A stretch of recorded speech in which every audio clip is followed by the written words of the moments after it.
Kemenak Sinjai bersama anggota Densus 88 Polri melakukan pembinaan kepada mantan pengikut Khilafatul Muslimin Maros pada Selasa 21 Juni. Sebanyak 5 orang mantan pengikut Khilafatul Muslimin Maros mendapatkan pembinaan di Polres Sinjai pada Selasa 21 Juni. Kelimanya menyampaikan dan menandatangani pernyataan untuk tidak lagi terlibat dalam kelompok Khilafatul Muslimin.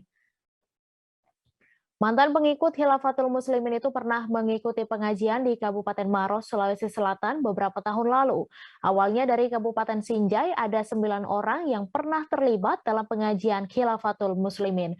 Namun 2 diantaranya meninggal dunia dan 2 orang sedang sakit. Jamaris menuturkan berdasarkan pengakuan kelima mantan pengikut itu, mereka tak mengetahui jika organisasi mereka terlarang. Mereka hanya dipanggil salah satu sahabat mereka untuk mengikuti pengajian. Sebagai syarat untuk mengikuti pengajian itu harus mengumpulkan kartu tanda penduduk.